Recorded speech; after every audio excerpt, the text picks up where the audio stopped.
Hey, yes, will you start talking? Yes, this is me, RDV, and I'm here with my boy, Eric Breen. What's going on, guys? Hi, Maranya. Hello to the Maranya, and then me, who is also watching on my phone, and then And somebody me. else. Oh, it's you. Oh no, I'm not. I'm not watching yet. Oh, not We, yet. we've Okay. got someone out there that. All right. Quite a few books this week for me. I guarantee you'll have more next week and the week after that. Looking at my pull list, it seems like they're just showing everything in the next 2 weeks. But some really cool stuff. Some books you may have seen well, at least one book I know for sure. You saw last night on the fossils is in one of my top five.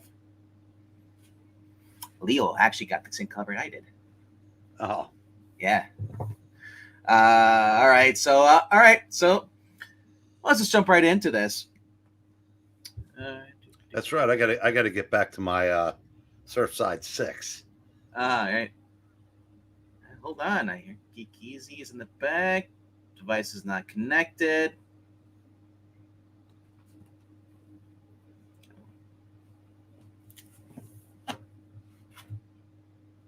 Hey, what's up, Mark? Well, while we're waiting for Geek Easy, we'll just get going. There he is. Yeah. Hey, I got the thing. Is I hope this is working well Yeah, it Yeah, is. it's Yeah. fine. Cool. because I had just right before I got that message from Joe, I had arranged to pick this thing up from a friend of mine, and then he gets a message, and I was just like, "Alrighty then." Yeah, I can only deal with a train whistle for so long. Yeah. Hey, completely understandable, man. And what I was just like, I tried to do the best I could and like mute it and all that, but I'm sure every time I turned it on, it was like, If you watch it in the playback, you can just see how. I did. I had it on for about like 30 seconds, and I'm like, "Fuck that." Yeah. we the thing is, we have another guy we stream with who has a bird, and after a while, it becomes white noise. Yeah, Because it stops chirping once in a while. Yeah, I completely understood. I was worried about it. I was like, I've got to get this week, because if my friend didn't have it, I was going to go try and buy one, and I was like, because I knew my time would be short if I had, I was like, Yeah, they're like the price of a trade, a $20 trade. Yeah, but this cost me nothing except for a little bit of gas. Cool. Went to a friend's house, and he's just like, and this is my sort of like my Han Solo flying the Millennium Falcon headset. Hey, it doesn't care what it looks like. It does the job. That's all that matters. Yep, and I can hear you from here. I don't have to have the TV on, and I mean, you can have the TV on, just have the volume down. Yes, and different shirt. Yeah. All right. So to the 5 people watching, technically 2 other than me and Breen and Maranya. Excuse me. All right. So this week, I got some. As I mentioned, I got some few books. Let's start off. Well, Walking Dead Deluxe, I do not include in my top books because it'd be unfair because this would still be at the top 5 regardless of what's coming out. But it's been fun. This is if you haven't read this series, I do recommend you should be picking up if you're trying to find the compendiums, if you want to read in black and white, or this was your excuse if you never owned it to collect it in color. I've got all 4 in compendium, black and white. Yeah, I'm not really sure if the letter hacks in the back of this are actually new or old. So I'm assuming I haven't really read through them, but then again, I never read the originals as far as these newsletters in the back. I always just went to the next issue. But like I said, Walking Dead's been one of my favorite books come out in the past 20 years. So, because even though it takes place in the zombie world, it's not just about zombies. So. Alrighty. All right. So go to 11 books. Number 11. Savage Squad 6. Robert Venditti with what's his name here? Brockton McKinney, Dalton, Geraldo Filho, and Micah Myers. And Michael Myers? Micah. Oh, I thought you said Michael Myers. I was like, he's branching out. No, this is the Missouri edition. Yeah. Breen knows that. Check out Micah on Graphic Man and channel. You could clearly, I mean, this book, man, I've been trying to get into it. It got a little better, but some of the writing here is just horrible. And well, I can tell which parts are clearly which is Venditti and which is McKinney. McKinney's parts suck. His dialogue sucks. Some of the plot stuff is just horrible in this book. There's only one more issue, so I figured I might as well just stick it out, see how it ends. But I mean, because I've invested 3, why not go for another one after this? Then, see how it ends. But yeah, I'm kind of disappointed. I'm like, dude, it's a Venditti book.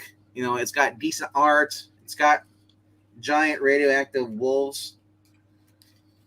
That basically after 50 years, it takes 2037, so it's 50 years after Chernobyl, or I guess, or the past 50 years since their current timeline. They said that the wolves have pretty much been irradiated by the radiation, and they've grown to huge size, really far fetched. But basically, it's like every issue someone dies off the team, and it's like I guess that's a thing now. But I don't know, man. I really hope they'll be better. I'm just gonna say it's kind of sometimes like the issue 2 was just around mid. This is kind of dipping below mid now. So yeah. Once they get to below mid, it's just kind of like time to go. Asta. I mean, it's kind of like in the middle of the book. There's only 4 issues, but for $3.99 though, for a Robert Venditti $3.99 book, and next time I basically learned my lesson. If Robert Venditti's writing by himself, pick it up. If he's writing with somebody else, don't pick it up.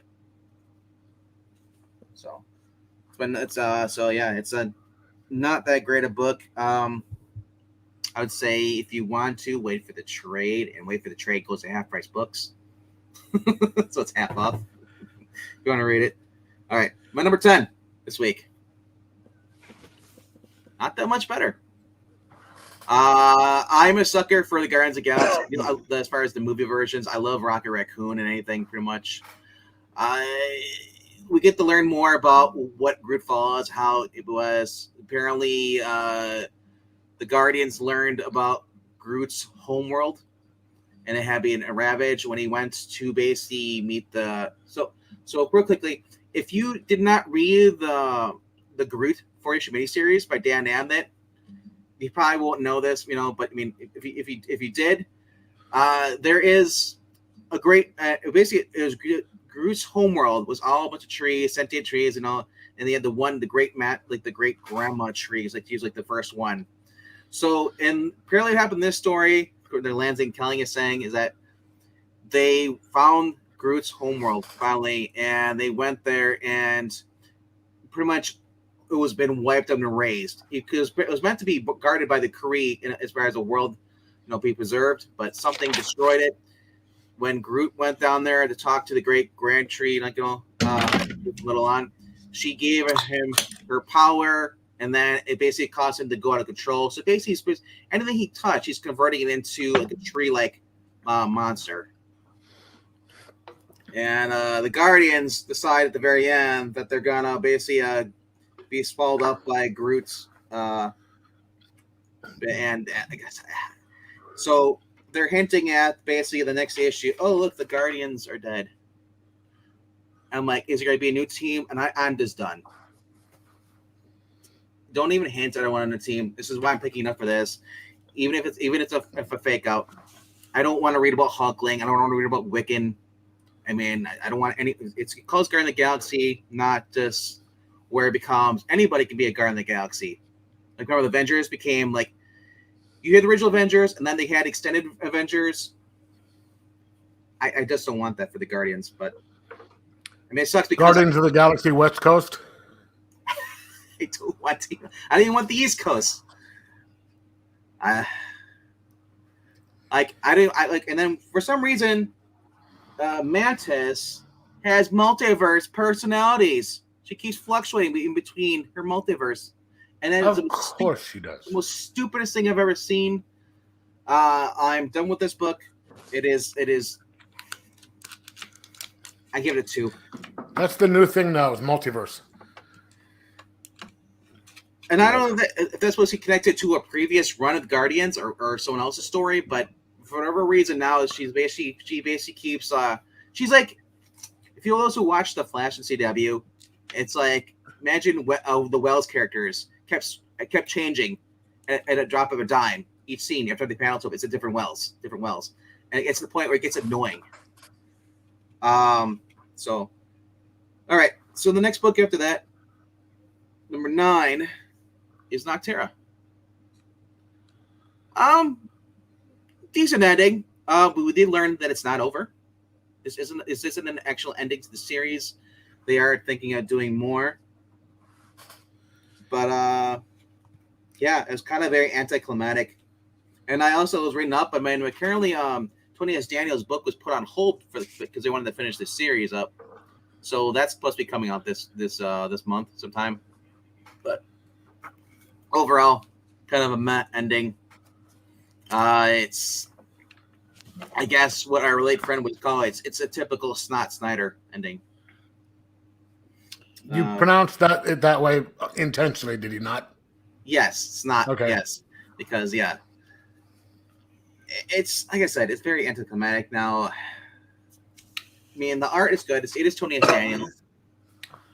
Maybe the key to Scott Snyder is 3 issues and out, because Barnstormers was really good. Yeah. So was American Vampire, but then I read that. I think that's his.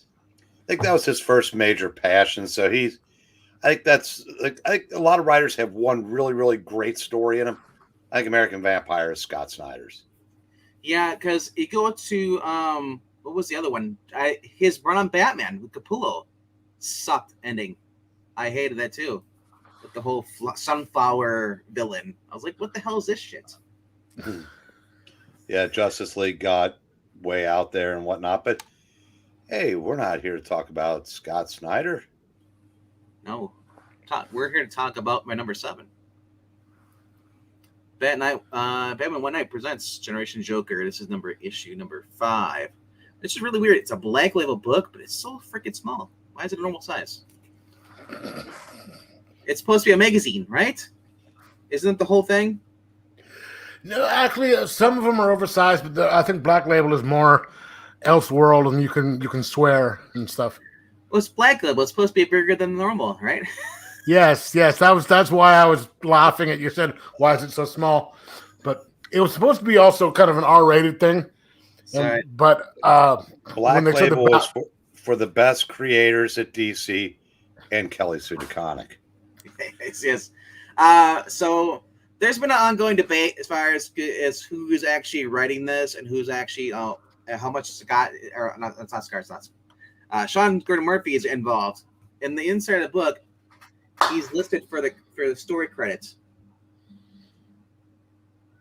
Yeah. So, and she's just adding in the dialogue, I guess, for his wife. I would be surprised if he's actually just like he gave her the outline of the story, and here you go, is what we're gonna do. And they kind of talk about it. Pillow talk.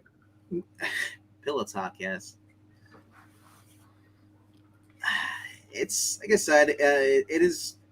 This book is getting a little weird too, but we are learning more about how Jack Napier what ended up on the memory drive. Last issue, Harley was basically became a prisoner, or I guess was arrested by FBI agent Diana Prince and FBI agent John Stewart. They're not the most nice people. They're just like as bad as the call her Neo Joker, as they call her, or what she was Harley Quinn with like you see in the Margot Robbie version. For those who remember, there was 2 Harley Quinns, and and that explains why we like the one, the original one, the animated series, and then the crappy lesbian one, which is the one that everybody seems to like who doesn't read comics.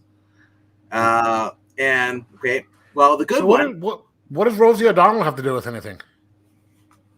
Rosie O'Donnell. Crappy lesbian. Sorry. There's so many to choose from. You need to choose Rosie O'Donnell. Wow. I don't know. I don't know why she's on my mind. I don't want to know. Neither do I, really. Maybe I need Harley Quinn to help me with that and psychoanalyze me. So it is because basically this is explained. This whole story was basically Joker going down memory lane, but the kids are finding out now how Joker was able to basically make up his conscious onto the hard drive, which has basically been destroyed. It's dying, and because Ivy is dying, the fake Harley wants to basically put Ivy's back up onto the disc. He wants to try and save her. And Jack Napier is saying, "You don't understand. It's not that great, of a plan." And like I said, at the end, he's revealing the model here. It's one of the first trials he did.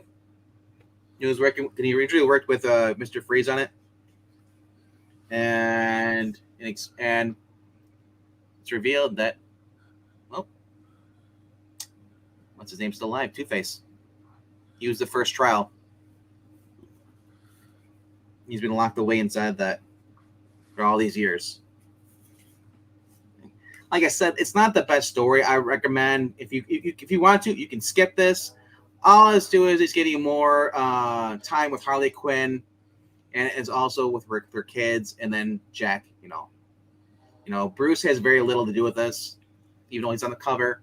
Bruce basically showed up in this issue just to help her get away from help Harley get away from Agent Prince and Stewart, so she can go try and save her kids. But now, all right, numbers. Actually, no, that was number 8. Yeah, that was my number 8. I don't know why I'm saying number 7. This is my number 8. Yeah, I can't count today. It's okay. This is my number 7. Deadpool, Better Blood. This, now, like I said, this is basically one of those books, basically reasons where either you like Rob Liefeld's stuff or you don't like Rob Liefeld's stuff when it comes to Deadpool and his art. I think he's actually been getting better. Not every page has to show feet, and that's the running gag. It's like, why isn't he showing the feet?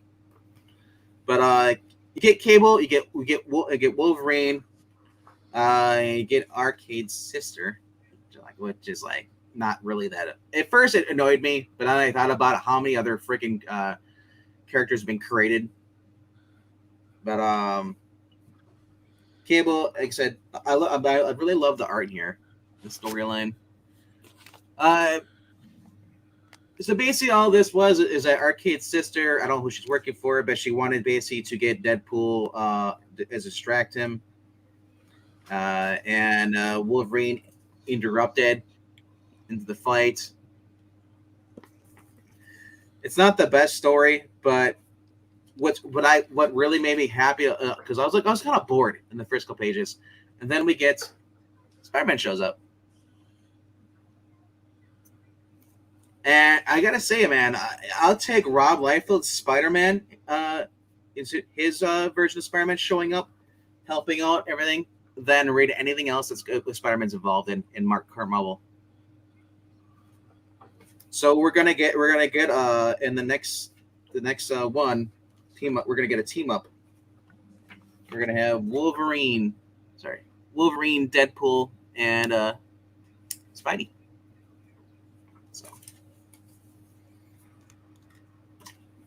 I gotta say, it kind of feels very gimmicky though, bringing Spider-Man into the book. It's kind of like remember they used to do that when the book wasn't doing so hot. That's the whole point of Rob Liefeld doing Deadpool. It is a gimmick from cover to cover, and that's okay. Yeah, because that's all it's supposed to be. I love it. You want some more of it. I just don't want this.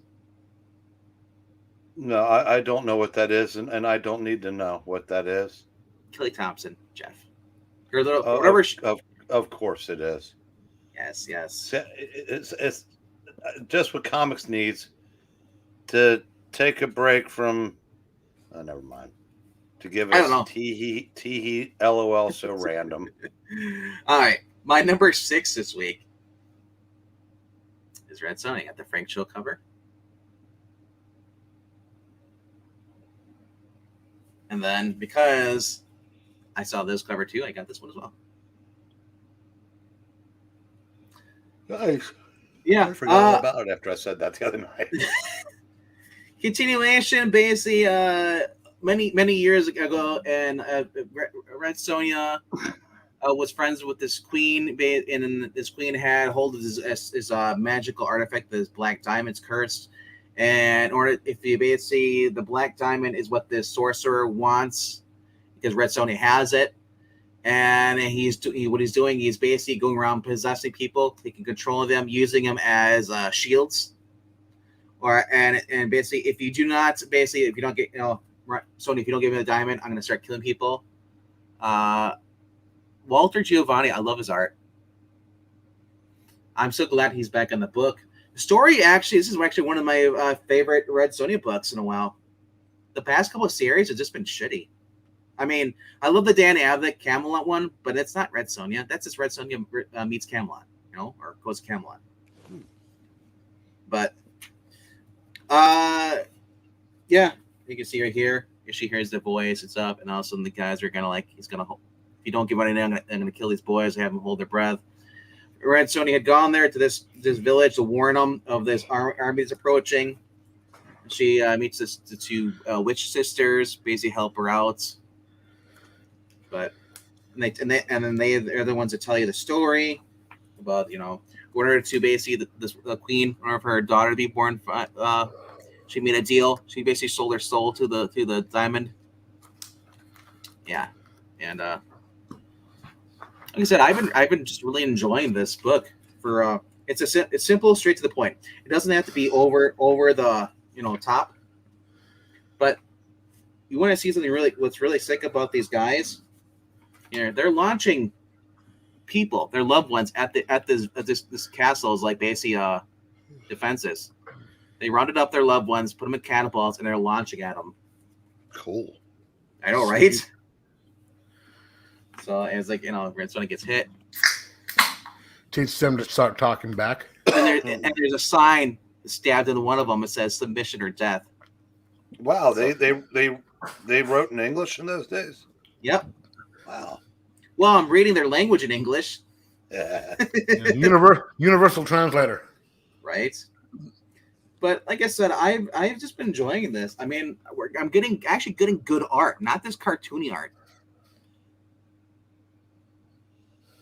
If you read the 2005 series, this is connected to that story. All right. On to my top 5. And hello to anybody else who's watching. I saw we have 9 people watching, but only 3 people, or actually 2 people have commented. Well, would you want to admit you were watching us? Why not? All right. I mean, that's what we pay them for, right? I don't pay anybody. That's why they're not commenting. That's checks in the mail, man. Checks in the mail. All right. Number 5. Now, you may have saw this cover at the shop, and then, of course, there you go. Ooh. What? Did not have that one. Yeah. Saw this last night. One of the guys on there, Leo, had this book on there on the fossils, and I was like, oh. Now, the reason I got this wasn't my first choice for this cover. I would have got the normal cover, but DC's had a problem with their shipping. So we didn't get, my main shop didn't get all their books. They only got the variant in, like a couple of these, and then a couple other stuff. But mainly they get their DC in. Where my other shop got some DC in and a little, and most of their Marvel. It would have been cool if you could have paid like a couple extra bucks, and when you open that up, it goes da da da da da da da. That's the only theme song where you can hear the character's name in the music. Yeah. Yep. So Okay, Rod's either watching the show or he's attending an Alcoholics Anonymous meeting. my name's Or or Everybody, hi, Rod. he could be at an AA meeting watching the show. or he's saying, "I, Rod, Dr. Silverage, am watching this show." He's doing his Mole Man impersonation. But yeah. So I obviously that's Michael Janin on the cover. I would love the Michael Janin interior, but we're not going to get that ever. Yeah, that art was kind of, depending on what panel you were looking at, whether or not it was good. Some were good, some were kind of iffy. Is that the regular Superman or is that the Batman Superman? No, this is regular Superman. Okay, that's why I didn't see that cover. Yeah. I mean, like so. Basically, Luther is in a coma. He was shanked last Sweet. issue. Yes, I know, right? It's a verb. Yes. Shank. Old commercial. Darling, don't you shank? Right? Isn't that the Wayne Noon song? Shank a skank. Donka Shank. And so basically, Superman was tipped off that Lex Luthor has this secret about this file, and then in the file there's a prison he built a long time ago. It's buried underground. Nobody knows who's in the prison or is it, and Superman being Superman, because this is Superman. Superman's an idiot for the most part when it concerns things. He's like, well, we're talking. It says, if someone really has been trapped inside this cage for years, in the end, we're going to free them. It's just like maybe it's like, because all we know, they could be innocent, and I love how Mercy Graves is like, you realize it's a bad idea. So they open up. He's like, hey, my name is. She's like, yeah, he idiot. He's wearing a helmet that you can't hear anything. It was in the file when I told you before. Takes it off, and I'm still not sure who this is supposed to be. But my first impression was like, is this freaking Nicolas Cage Superman? You know what this is? Mercy's right. This is a bad idea. Because if this guy's supposed to have been there all along, how many continuities is that? Or at some point, would Lex not have gotten desperate enough in his battles with Superman to release him himself? I don't know. This is just I hate when they say, "Oh, this is world-shattering threat, and it's been there all along." Yeah. Oh well. Still like the book though. Yep. And I think I'm actually gonna get the thing that's advertised after Godzilla. that. Yeah, the Godzilla. I mean, Yeah, I've even seen this in some other books too. That just looks great. Godzilla shows up. I don't know what the Justice League can add to this, but hopefully they'll just kind of like be in the background. Well, I like it. He's like, yeah, he's in. Because apparently this is like when I guess they're gonna go on. Was it honeymoon or was it what? I can't remember what it was, but the first vacation ever, and Supergirl's filling in. I guess I don't know who's writing that supposed to be. Did it say in book? I didn't notice. Neither did I. Brian Buccellato with Kristen Douche. I know the first name. You know what? Hopefully it'll be fun. If it's not, I won't finish. So the artist is the artist that was on Flash with Josh Williamson. So that's what that is. Overall, fun book. Like I said, I try not to compare these to the best Superman years, but I give it about a 4. Well, it's not Byrne, Stern, and Wolfman. No, it's not Tomasi and Jurgens. No, but I like it. Exactly. It's as good as it's the best Superman we're getting right now. So right. that will between that and how Wade's doing in the World's Finest, we actually have a couple of good Superman titles a month. So I'll take that. I also learned today that one of my favorite ongoing Batman books is ending. Batman: The Adventures Continue. Only has 2 more issues, and then it's done. Which really irritates me because that's the best ongoing current Batman.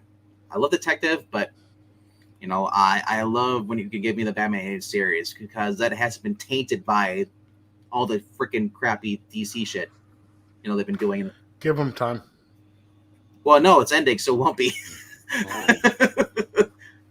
The closest I got to it was saying that Harley had a girlfriend in high school. That was about it. And it was a girl that didn't even like Harley. The girl that used her. So, anyway, so my next one, my number 4, and hello to Dominic Powell. How's it going? Is that Big Game? I'm kind of losing interest in that. It just feels like every issue someone's dying. Okay, and that's it. That's the whole story. We're just gonna kill people off, and that's it. It's repetitive. I mean, I started to get that same feeling, and then when Hit Girl at least got away, I thought, okay, something is finally because it's like, was it where did I make the comparison between that and the NWO? And when every episode was. They had 10 new members, and they were just beating up Sting every week and spray painting everybody. And that's what this was starting to feel like. But I think the ending kind of saved it. Kick-Ass is Dave's coming retirement. He's going to be going Kick-Ass, and then we see the Magic Order, like pretty much like the Spectre or the Watcher. Well, their people are going to die, but nothing we can do about it. But it's okay. I'm like, what, really? So my prediction, I think it's going to come true with this. They're going to use time travel to basically bring everybody back. Leo? What? They're going to use Leo? Yeah, time traveling Leo. Yes. Oh. So I'm not sure what this. I don't know what this is supposed to be. Is this supposed to be like an image, or is this? So there's just I think shops that are. Yeah, comic shops that order the books there. No. Coliseum of Comics is in there. Mine's probably not. I looked. You looked? Yours isn't in there? Yeah. I doubt mine is. Well, if you got the book, you'd be able to look. But yes, but like I said, overall, real quickly. So I'm not gonna say what that is, but yeah. Like I said, I honestly hope it ends on a good note. I went through Nemesis, and there was no one to root for. I mean, I'm rooting for Hit Girl, and you look at the cover for the next issue, it's her in front of the Chrononaut machine,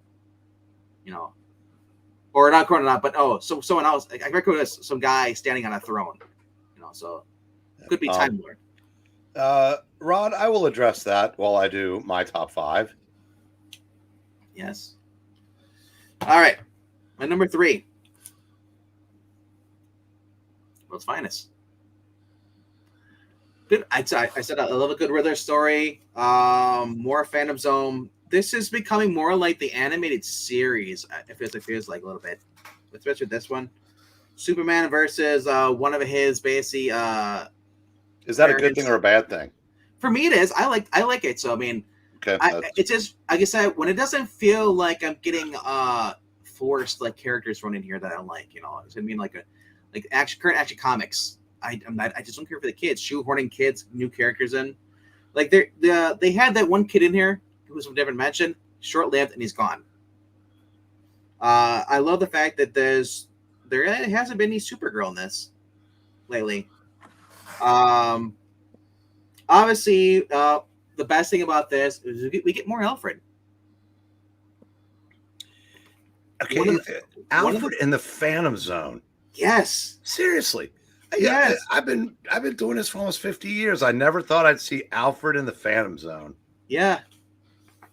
He was a bad boy. Batman was trapped in the Phantom Zone in the last issue, but then they were able to trick him. He pulls Batman out. He's like, Jackson pulls Batman out of the Phantom Zone. But Alfred's able to communicate him through the small veil, and he actually helps further revealing a character that's not gonna pop up until next year in the book. Yeah, that was it. So yeah, I guess we're gonna do a little jump ahead for the next issue. Well, I think it's 2024. It says when the character's gonna appear. Yeah. Well, yeah, but Yeah. So anyway, I mean, the guy. So basically, there's Jaxer or I think what it is it Jaxer? Anyway, yeah. he thinks that he's like, I want to be the new last son of Krypton. I was like, oh, if only. What? I was like, thank God they don't say like, well, you're not. I have a son, and then I have 2 other kids are Jaxamites. And Kandor. And but and like that guy who killed. Oh no, he's not a Kryptonian. Well, Kandor's in this story, so that's I love this here now. There's like, so basically, he's like Batman. He's you hiding over. You got the Phantom Zone. He's like, wait, it's not in there. He's like, yeah, it's in the floor. Superman installed in the floor. You know what it reminds me of? Superman 2. With the cellophane S. No. Where he tricks Zod, where he's gonna get rid of his powers, but he's protected inside, and everyone else gets affected. They need to put the cellophane S in canon. And I love this because Superman gets a little riddle joke in here too. So, and then at the end they go their separate ways. But like I said, I've really been enjoying this. And here, of course, here's the epilogue for this character, which will be appearing in Action Comics in 2024. And then we journey into the world of Kingdom Come. Next issue. Kingdom Come, Mark Waid. That should be interesting. Yep. I've never read it, so. Good book. I just didn't care for the art. I'm not a big Alex Ross person. I think he's overrated, but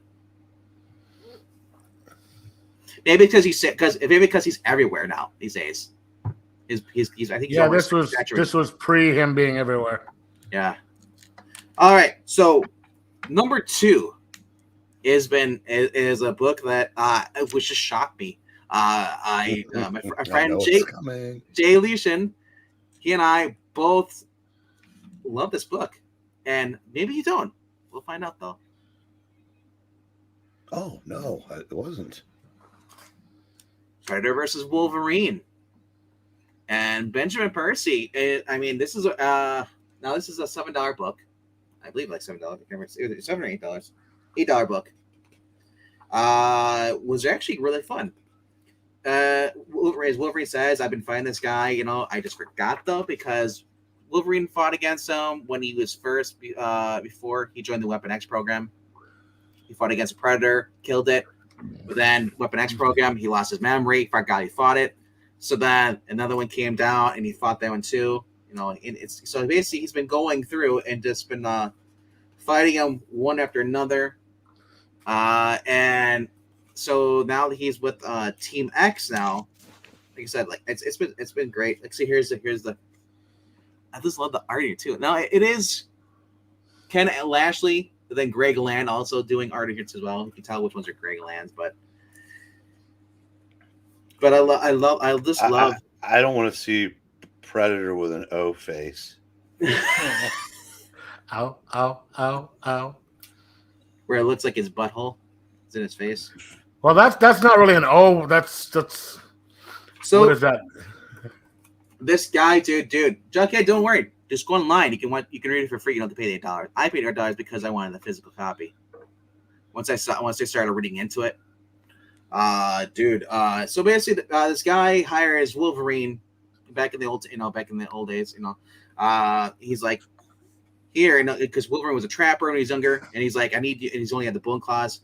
These men kidnapped my daughter. I need to help me go with her, and like, so the storm's getting ready to come in. And Wolverine goes with him, and it turns out that the guy actually didn't have a daughter. These guys actually were bank robbers, and they decided to cut him out. So he wanted revenge on them after Wolverine killed them. And then it's like something happens I'll show you the page, but along the way though, they came across this people, and Wolverine is what triggered Wolverine. He says Wolverine back in the day, I was really pulled into blind rage really easily. So Wolverine goes in there thinking that they killed the townspeople that he's been known to love. Predator's stalking them, and the guy shoots him. Reveals everything, thinking that because at this point Wolverine he said, I in the back of the day, I don't really use my bone claws because a lot of people be frightened of me. I just basically use my fists.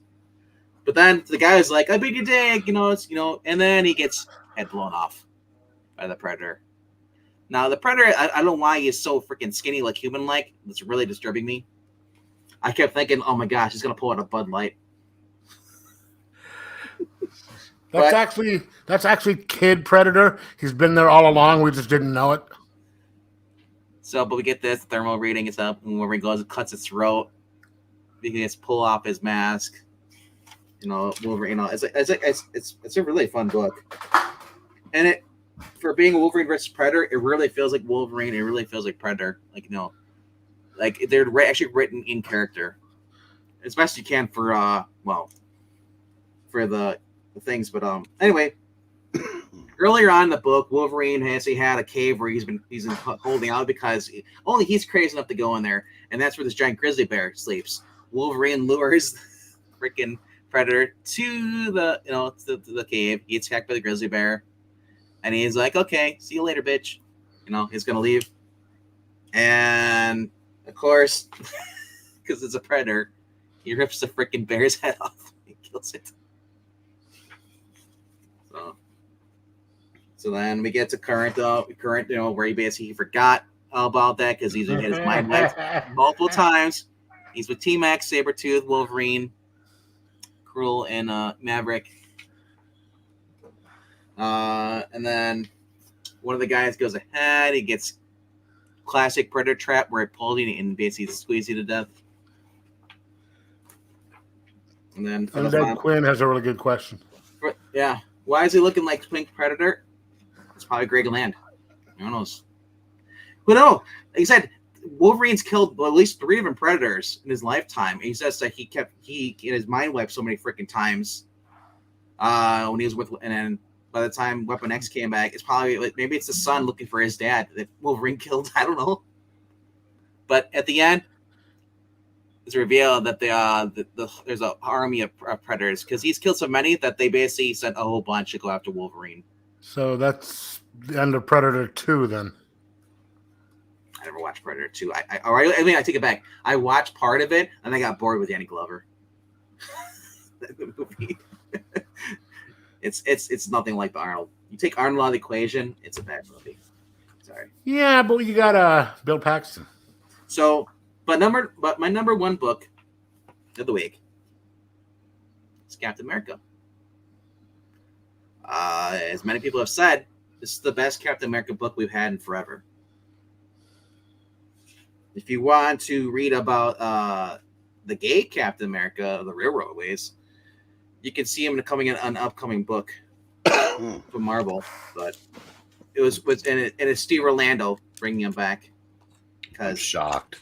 Because Steve Orlando's offended by the fact that nobody else wants to write with that character. But this was just fun. I really recommend you guys pick this up. I know a lot of you guys are like anti-Marvel now because current Marvel. But it is basically classic Steve.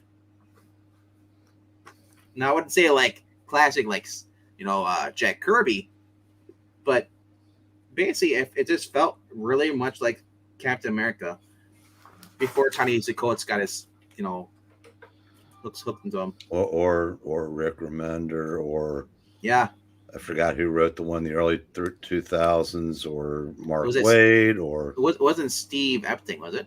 He's an artist. Yeah, but I mean, now there was a series in the early 2000s that you could see where this was going. Unfortunately, Brubaker's run kind of washed that taste out of our mouths. So this was cool. Steve's out there because Steve basically got grant from money because basically he's been living in an apartment. I didn't realize this, but it's his mom's apartment when he grew up with. He finally, so he's been living it for all these years. And the building was about to be condemned. Nobody wanted to basically, the people who own it wanted to sell it because it's not profitable, keep fixing it. So basically, Steve goes to Tony, says, "Hey, can I borrow some money?" He's like, "For what?" You're gonna buy it. He's like, "I'll be a realtor." He's like, "Are you gonna buy money making?" He's like, "No, the building." He's like, "Okay, sure." He just gives him the money. Which continuity, I don't know how he gave him the money. If he's kind of like doesn't have a company, he's kind of broke. Yeah, that's the first thing that came to my mind is like he's got no money. I don't even care. Yeah. I don't care anymore. It's like it just feels like it's just basically nothing to do with that, which is great. Yeah. So of course, because they're neighbors now, I guess, I don't know why she's never done before, but then again, that's because the past 20 years of Captain America has been shit. But she was like, "Hey, what's up, neighbor? What's going on?" And it's like, "Can we help? We need your help with something." And I love like the little banter she says. Like, she's like, "Yeah," she's like, "Psycho Man managed to bring back his daughter by kidnapping one from Elseworld in a multiverse, and the gathering an army and Subatomica in the microverse." And like Steve's like, "What?" Now, why is Sue neighbors with the Baxter building? Baxter building. They don't live in the same building. She's just on the street from him. Oh, yeah. I thought that she had moved out of the Baxter building or something. No. I was like, if this was ever bug like Sue and Steve getting together. No. Yeah. No. Get the master race going again. We get them fighting together in tier 2, and then because he said it's like days in the Subatomica or the microverse whatever, and where it's only like 2 hours or something like that, and when they're the normal outside of that, it's exhausted. These guys basically bank robbers, and Steve makes a mistake. The guy pulls a gun on him, and one of the guys who basically was one of his tenants was revealed early in the book that she'd been going out giving them food because this family's been living in the car. And at the end of the book, after this guy basically warns Steve, "Watch out! You know, the guy's got a gun." Steve returns the favor, gives him a job working for him, helping do what he's doing. He's working on the apartment building. This guy. So the guy thought that was really cool. But we also get to learn about Steve. Apparently, it's revealed since he's 14 years old to his age 18. After his mom died, he worked many jobs, and he was living in an abandoned building for a while. And one of his friends, Arnie, basically like, "Hey, let me help you out, give you some money." He's like, and eventually he's like, "Well," Steve's like, "No, I got to do it myself. I'll get proud. I can't go for handouts, you know." And eventually he says like, "Well, this guy is renting like apartment building, for like here. He's got a room he can rent out for $10 a month, but he wants 3 months up front, so it's basically like $30. And so basically, Steve does all this work to get all this going on. Save the money up. I love that. I love how Steve's like, it's just, so this is where Steve's offering to get a job, and then it's revealed that for the plot, there's some supernatural threat coming through. But overall, it's a really fun book, man. And so anyway, back in the past, it's revealed that Steve, when he's like, "Oh, I'm $25, or I got 28 or 29, I'm just short a couple 50 cents or whatever." And he sees a guy selling hot dogs. And the guy's like, "Dude," he's like, "Hey, kid, they're handing out free hot dogs in the park." He's like, "Really? You're on the level?" "Yeah, on the level." And so he goes there, gets the hot dog, and then because I'm like, oh, we'll do this together with your loyalty, your patriotism, and your support. And why is he so shocked? And because he's too young. Pulled some history. And because there actually were sympathizers for the Nazis back in the day. This is actually a real thing. I had to look it up. I was like, really? Yes, there were. Mm-hmm. It's yeah. So I like this, and that's how it kind of leaves it like right there to be continued. JFK's father, the Henry Ford, people like that. So because it's a current theme, whenever I see Spidey in another book that's not his own, he's always written better. So I'm happy. Well, we'll find out. I read. Yeah, but JMS did not do a good Spider-Man run. Sorry, kids. I know, but I want to go back and I read that new Uncanny Nightcrawler Spider-Man book, and as bad as that book was, Spider-Man was written better in there. So, but yeah, that's my those books for this week as far as that going. I did get some back issues. Well, not back issues, but collected back issues in trade format. Starting off real quickly, I got Volume 1 of Nightfall. These were half-off trades. got those right over Yep. over there. Soft covers. I got volume 2. So I'm kind of happy that I actually have this now. And then we have volume 3. So kind of cool to get those half off. But then, because Breen showed me something that he got, I was like, let me look for something I got. I'll find something about it. We're talking about. This is an older collected edition of Two Fisted Tales. This is 7 through 12. I'm not sure how big your omnibus, wherever you found, or volume trade, but those ECU ones are usually about that size. Because that's nice. like the ones that I have are like with the Tales from the Crypt and all that stuff, and you see that's always just like 6 of them. I know Eric had found one ahead. Oh, the volume 1 came out this week. There was a trade of another one of this, and it had more issues in it. So I was curious if it's just wider, not tall. Yeah, so I'm wondering if those are actually. Have you opened it up yet? No, because I'm curious because there are no 1 through 6 Two Fisted Tales because it took over for the Haunt of Fear. See what I can answer that question because I've seen videos on this. What they'll do is like say Haunt of Fear and all that, or they'll switch to like Tales from the Crypt, and then just continue the numbering system. Because if they wanted to go back to a number 1, they had to pay money or something like that to do that. So they just did that to save money. Yeah. Well, they did it also. It allows it has something to do with second-class mailing privileges and blah blah blah. Something like that. Yeah, that's cool. That'll be the next one that I get when it comes out. Yeah, I was just looking at it. I was going through. Here's number 25. Look how bright the colors are. I love that.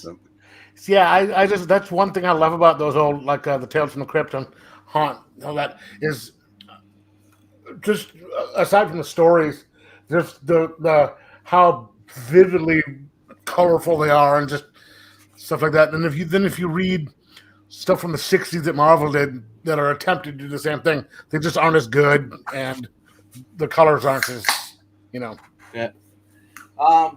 There is one more book I have that I did read. It was a reprint that came out this week. Never read the series. Never was really interested in it before. Never really caught my eye. But I figured, you know what? It's a reprint. It's way cheaper than probably the first issue is. But then getting it, the original copy. I picked up Rom. Yeah, I saw that. I read through it and I nearly fell asleep. But I finished it though. It gets better. Yeah. It becomes basically a who's who. It's like a Marvel guest list because somebody was smart enough to realize they weren't going to probably have the rights to Rom forever. So all the guest stars came to Rom. And you go, Rom himself, his only guest appearances were Marvel 2 and 199 and Hulk 297. Because because for reprint purposes. I know Rod and Leslie's only ads just like I do. But rubber mask you could buy. I wouldn't want to have a rubber mask from the 70s or 60s. Oh, I wore one of those, a Stormtrooper one, back when I was a kid. I remember when I was little enough, like in the late 90s, they were still selling those old. Remember those costumes you had where it's the sharp plastic ones that go over your face. The hat. And then you had the little rubber band behind it. String, yeah. That's what I had that, and then a little suit that was the rest of the. Yeah.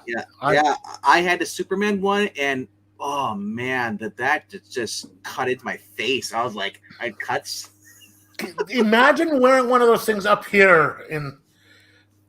Yeah, that was bad. Yeah, great.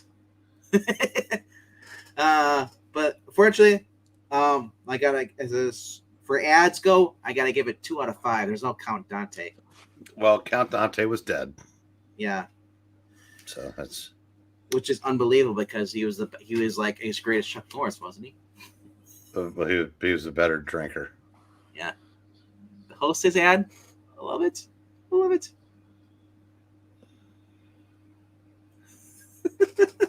Yeah, we got that a couple weeks ago, Undead. I don't know. Yeah, our store did. Yeah. Yeah. Like I said, I really love the ads more than I care for the story. So I'll take a dabble and see if, and look at the next couple of issues of this because whenever I go, everybody always praises Rom as being, oh, I love Rom. I'm like, I don't know if they love Rom or if they love the title, because yeah, again, the villains, the Dire Wraiths, were cool. yeah, Marvel created those, so they got to hang around post Rom. But like in issues 17 and 18, he teams up with the X-Men. Then I think in he fights Rogue, Destiny, and whatever the other Mystique. Then he meets Power Man and Iron Fist, meets the Avengers, Fantastic Four, Galactus, everybody.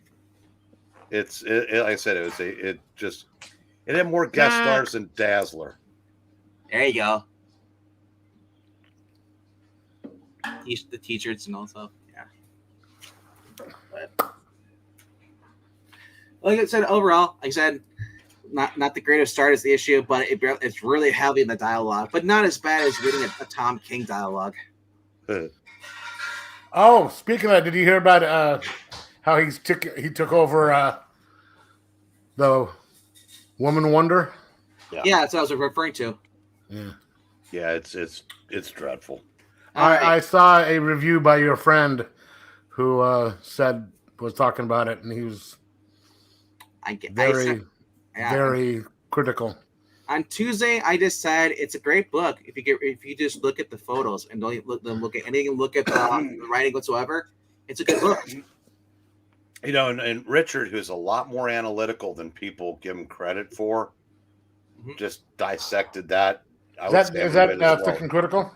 No, Wes is Thinking Critical. Richard is Comics Matter. Yeah, because I saw Critical Thinking. He ripped it up. Yeah, hard. Oh, Richard's title is Same Old Tom King, Only Worse. And the way he talked about it, he's absolutely right. Hank, when you get to, do you mind if I go next? Go ahead. I love how y'all waited right till I got here to start talking about Tom King. Well, you reminded us of Tom King. Oh, thank you. That's wonderful. That's what I wanted to hear. Well, actually, we were hoping you were gonna show up at the end of Venkman's review of Captain America 1, because we wanted to ask you, how it was with your time in a Bund.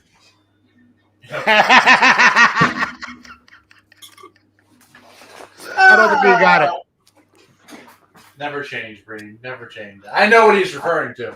I don't plan to. I would say this: if Tom King was writing an Elseworld story, and then it was a time lapse, and that's why the Amazons or and all that stuff, but like it felt like it was just too condensed for a single issue story. And you read what he did. Watch Richard's video, and it makes perfect sense. He writes the same story. It's over and over again. It's deconstructing the character. No, the audience is his therapist, and it's anyway. It's my first Tom King story, and my last Tom King story. Well, I take it back. I read his Batman, and I don't like that one either. All right, well, I'm gonna start with the reprint that I picked up. Ooh. Nice. Detective 58, First Penguin. I love these. I love all the backup features. Yeah, didn't have that in my shop. Like I said, they didn't get into the DCs in other than just that Superman and yeah. Listen, we did get this a week late again. Good book. I am enjoying this. I'm glad to hear that because you said the first issue you kind of weren't iffy on it. No, I liked it. Okay. This is a good comeback for the Chilling Adventures line. I mean, the last couple have been nice. The last one I bought, I was very disappointed in, and I didn't get the last one at all. I was looking at that, and I was debating on whether I should get it or not. I would say it's worth it. Okay. Yeah, the last one I got was the Salem one with the cat, and that was the one I liked. And the one after that, what was it? The chocolate burger, whatever it was. I've lost track. The last Halloween they had is like, it wasn't that great. All right, number 5. I think this is the best issue of the 3 so far. Really? Yeah. Oh man, I didn't pick up that one this week. I'll have to pick it up next time I go in. Don't worry, Zach. I didn't pick it up either. No, I mean, I expected, I expected to go the route of usual Tom Taylor, but they go to basically, I guess, rescue Tempest, but we find out that at least we think that the Brother Blood has reformed, but has he? And Aqualadio does not go back with the team. They're still working on the Flash, mystery, and I like it. I think I'm at least got one more in me. Well, and Joe and I were talking about Taylor. If you keep Taylor in his non-continuity stuff, Well, this is. But if you get him in continuity, he's not. Well, fantastic. He hasn't had a chance to, bring his usual bullshit to the book, I guess, for lack of a better term. Number 4, Superman. Again, it has its problems. I said, as we discussed, I don't know that Lex would have had somebody chained in a sub-basement for all those years that he would not have been tempted to find a way to use against Superman at some point out of desperation. But all that aside, still enjoyable. And as Venk and I were talking, between that and World's Finest Comics, we get 2 pretty good Superman books every month. So to answer your question, Rod, there are a handful because Action Comics is good, Green Lantern is good, Green Arrow is good. The kids here read Detective. So JSA. Whenever JSA, that comes out is good, yeah. There's 6 or 7, 8 books, but unfortunately, since it's DC, they can't help themselves. Right. They're publishing garbage like Hawkgirl under the Dawn of DC banner. And so, Rick Remender was offered X-Men and Batman and turned them both down to go exclusive with Image because there's no cachet in writing those characters anymore. Axelrod got to use Batman again, second time in 3 issues. This issue, he's holding a lantern for Hawk Lesbian and Galax Trans. And that's what Batman's been reduced to. And DC editors say, no, it's bad enough that we greenlit this, self-insert bullshit, but you're not taking our flagship character down with you. But DC doesn't care. Another thing DC stands for, doesn't care. Look what they did with Jim Starlin for the Infinity Gauntlet. I mean, that's Marvel. They basically bent him over and didn't even bother kissing him first or knocking the sand off. Right, but that's Marvel. That's not DC. Yeah, but same thing. Well, I mean, but yeah. So it's kind of hard to, it's as much as I want to, support the good stuff. I said, DC's always on the clock with me. Number 2, big game. I said, getting a little repetitive. It's look, good guys show up, bad guys wipe them out. But something finally happened in this one to move the story ahead. We already talked about that, in Venk's review, so no need to do it again. And number 1, something I never thought I would ever do again. Number 1 is a Marvel. What? No, I pulled it off the shelf. So I had a couple minutes, read it, said, you know what, I'm gonna get this because Straczynski to me, like I said, I didn't like his Spider-Man. I loved his Thor. I couldn't stand his Superman.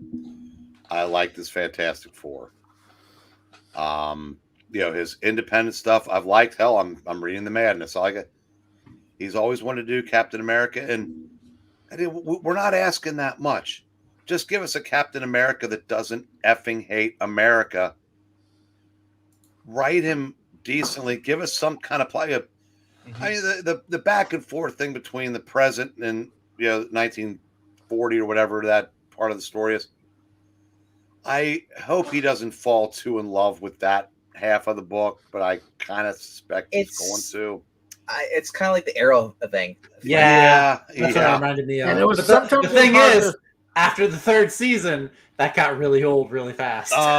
But sometimes it's really hard to tell because they'll focus in on the face, and you're like, okay, which one is he doing now? It takes you a couple seconds to mentally switch over. I like the stuff taking place in the present. I think it's a little, it's not great. I mean, just happens to live with, so he just happens to now be living in his mom's apartment, which I find hard to believe would still be standing. But that's neither here nor there. It's fine, and I'm gonna check out issue 2. Hopefully, it doesn't go into weird places. But I said it was nice to read a flagship, an important character from the big two. Again, I mean, we've got. I mean, I'm getting to read Superman. Yeah, I get a half a good Batman book a month with World's Finest, and I said it's kind of heartbreaking that Spider-Man is terrible. Fantastic Four, sorry Zach, is terrible. X-Men are terrible. Hulk, not my cup of tea. I'm just not. People have been trying to reinvent the Hulk. You don't like the entire 21st century. Yeah, Hulk is like tea. I want coffee. Yeah, well, it's just not. It's not for me. I mean, I said, so it's nice to be able to read one of the characters that I loved as a kid again. So I was gonna say real quickly, I love the narration these days. Like, not everything starts, with this. He repeated it at least 3 different times, but it was actually like relevant to the story. It wasn't just him just trying to be overly poetic and then losing the plot. So a couple of back issues. I always have to show this when I read one because I guess I should kick out of them. I like that art. 70 years old. Wow. Almost as old as you, man. Or us. I said that came out yesterday. This is the Dark Horse is doing them now. Not to be confused with the one Venkman picked up. Yeah. I finished it. Really like this because there's everything from pirate stories to war stories to she done them wrong stories, and it's just they're just they're He-Man adventures. Nice. And like I said, mine's all war. Yours is just random like stuff, right? Mostly war, but okay. And then the book that this took over for, The Haunt of Fear, we had volume 2 at the store, so I picked that up, and I also finished that today. So I said, and I mean, I absolutely love EC. And I'd like to be able to read everything that they've done at some point, but got a long way to go. But at least I knocked off 400 pages, give or take, in the last day, and that's all I got. Okay, cool. All right. I guess we'll go Beauty Before Age then. Alrighty. Guess I'm supposed to watch the age jokes. Well, I'll watch them for you while you make them. Okay. Okay. They'll do tricks. Or you could watch me age while you make them. Yes. Because they get old really quick. Well, and Eric can watch. As do I. Eric, you can watch my facial hair grow in. I just shaved this about an hour ago. I know. I like to watch Venkman's beard grow in real time. Okay. I think I have 6 here. Or, yeah. This Noctera, number 16. I didn't quite finish that one yet, just because I had other stuff that I wanted to get to, so that's why it's at the bottom. Then I have Something is Killing the Children, number 33. This is still a good series. I hope they find out what's killing the children. It'd be about time, wouldn't it? Yes, it's By the time different they things. find out what's killing the children, they're all going to be seniors. What's killing the retirement home? That's going to be the sequel series. And then, Oh, excuse me, real quick. yeah, Eat hot death, little Rhaegar.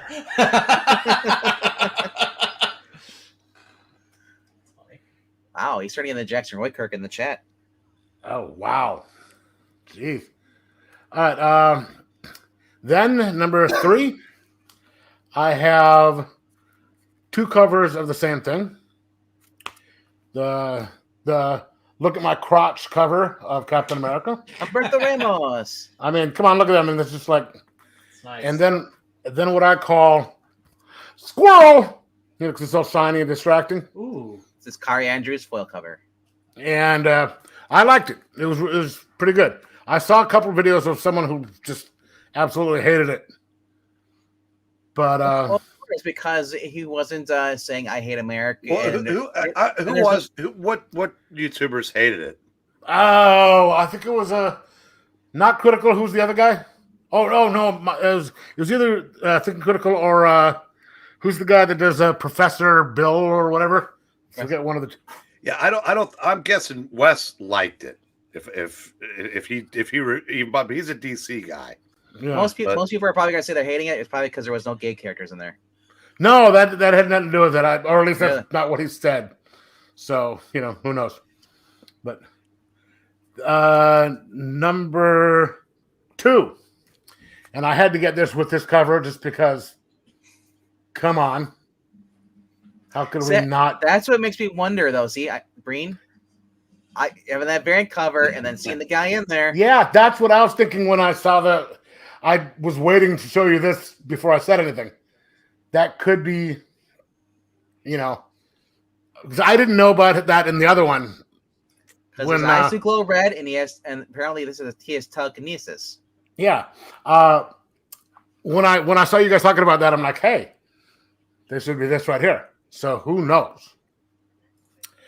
But yeah, I really did enjoy that one. And the number 1 is kind of 2 books, because I picked up the first one a little bit ago, read it, and then I didn't realize that 2 had come out. So there's 2 and 3 of Sirens of the City by Boom. Done by the same lady who wrote the something or other of Lila Starr. The Many Deaths. Oh, The Many Deaths of Loyal Star. Yes. Same author. Oh. I thought it was Rand V wrote that. No, it's some. So I remember Skip and Ash were talking about that. So maybe it's the artist. I don't know. I'll have to look it up. Really good, really good book. Okay, and then that was all the flaps I got for. I didn't think about getting these out here for the showing, but for Batman Day, because I missed it, Saturday. I got the foil of, what is it, 306 with the Jim Lee cover of Batman. Probably 608. Yeah, 608. That's what it was. And I got, I think it may have been the foil or non-foil of Batman number 1. They're in my room someplace. And then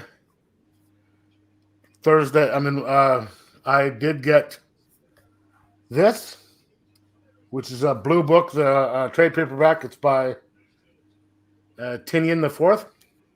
You guys know about Project Blue Book? Yeah, I watched the. Did you watch the show that was on Nat Geo? That was a great show. Yeah, I really did. I really liked it. And I've also known about it for years. This is a Project Blue Book was an Air Force program where they investigated UFOs and trying to, the whole thing was to prove that they're real, but or prove, investigate them, and it was basically to cover them up. And so this is Tinian doing a thing about this. Okay. Yeah, Yeah, somebody that you guys would recognize was in the show. The guy that played Damien Dark in the Arrowverse. Oh yeah. And He was in a movie I saw the other he day. was a main character in the show, and the And star was Littlefinger. the guy that was Mayor Garcetti on The Wire. so the many deaths of Love Star was Ram V and Felipe Andrade. Huh. Well, this is okay. Then I was wrong. Because on her bio it said something about that book. So I'm just, Maybe she did it. Maybe she did. Maybe she worked on it. Maybe she was like a colorist or who knows? letterer. I don't know. Or a There's variant bunch of- cover. Yeah, variant. Yeah. Yeah. Well, I guess I was wrong. Excuse me. And it happens every once in a while. Rarely. It happens to me a lot. People tell me I'm wrong all the time. Zach's always wrong. That says in his contract. See, I thought I was wrong once, but I was wrong. So, 2 wrongs make a right. Exactly. And 3 lefts do as well on top of it. But 3 I thought lefts that's do. That's right. okay, Two wrongs then make a Madison. 2 wrongs make the sanctum sanctorum twice as clean. oh, okay, yeah. And did you I actually saw a video of where he got the message. He sent a message to somebody. Wong sent a message to somebody, a friend of his, saying Wong is Wong, letting him know that's how he got the part. But okay, then the bookstore that I get stuff at, I had some things to trade in. But these 2 I actually paid for beforehand. But I've got 52 Aftermath, Oh, nice. the 4 Horsemen. I want to get all the 52. I thought Rebirth is the aftermath. Who knows? But I've got 52 right there. I've already read the whole Omni. But Yeah. then I got this. The old Who's There. Man. As yes, that's why I'm calling it the Who's There. It's pretty good. They have they don't skimp on Catwoman. Gotta tell you that much right now. Oof. Yes, they're doing a throwback to Vicky Vale and the All-Star Batman and Robin.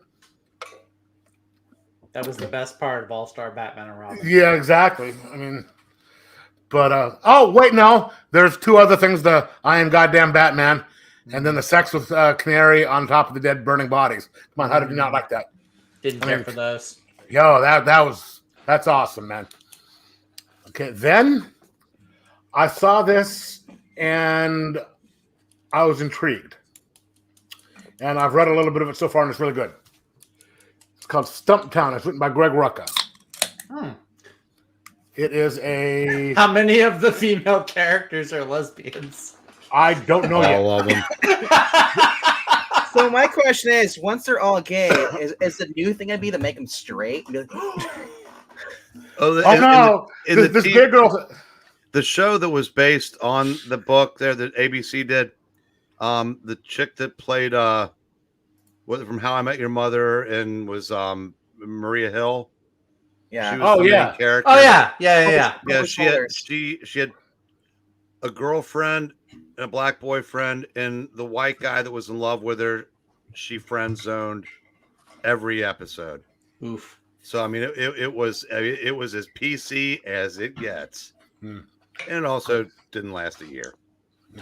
Well, and then the art's pretty good. So I don't know. Nice. I've only got a few pages in, so I can't really,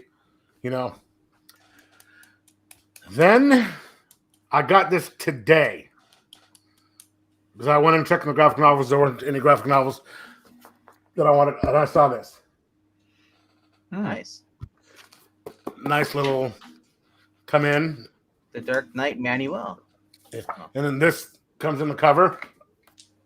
Got a nice little sketch there.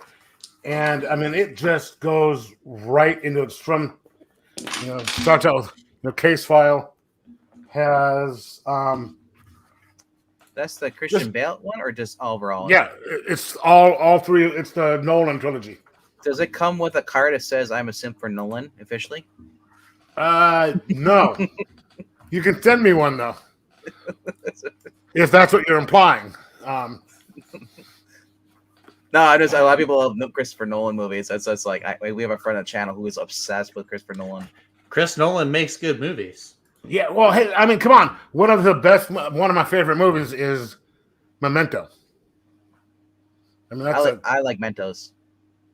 yeah, and Pepsi. That's kind of a jarring, experience. Once it comes to your nose, it kind of burns, but after a while, it's all right. Sorry, my Alexa went off for a second. Okay, then. Hi, Alexa.